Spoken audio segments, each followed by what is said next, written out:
Welcome to our series, the Bhagavad Gita for All. Namaskar.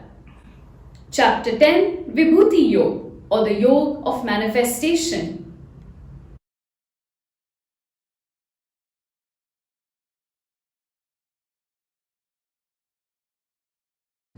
Our last episode focused on our feelings, the fuel that energizes the human soul.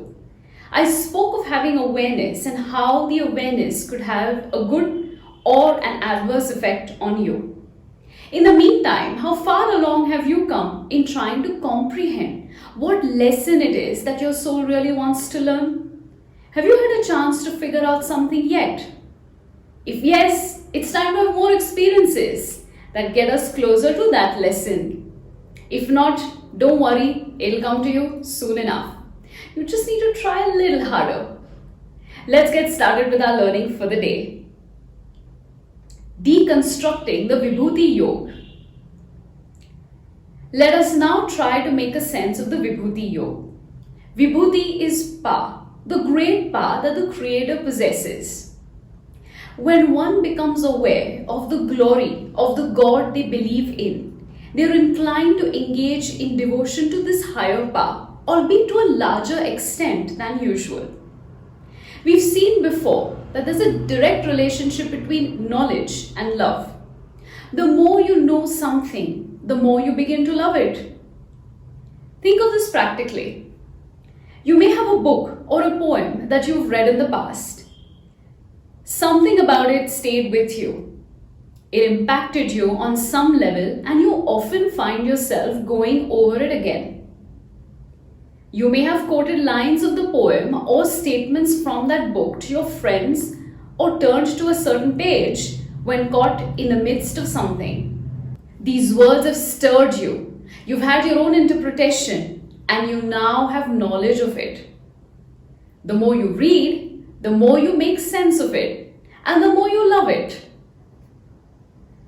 That is how devotees feel when they become aware of the power of the Creator.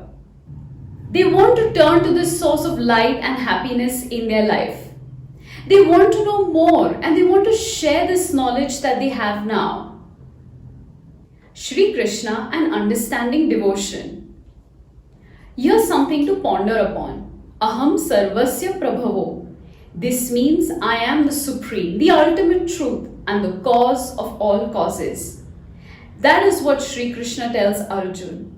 The source of all material and spiritual energy is from him. He is the avatari, the source of all avatars. And people turn to him, devote themselves to his glory.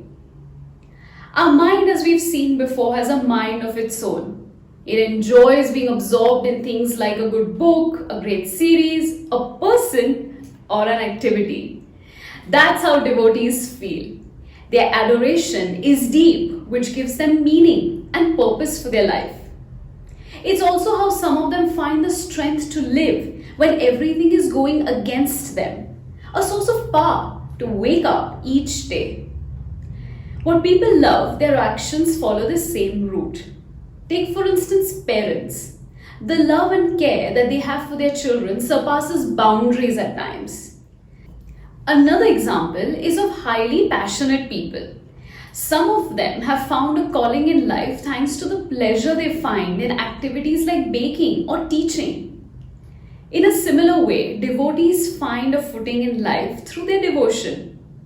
And with that, they accept everything that comes their way as what the Creator would want them to have. So good or bad, it's all really the same. Now, I've said this before. You have the freedom to express your devotion in a way that makes you comfortable. Devotion to a cause that means the world to you is no less than a devotion to a deity. The underlying rule for devotion remains the same: an unaltered affection that is in sync with your heart and mind. Dhanyavad.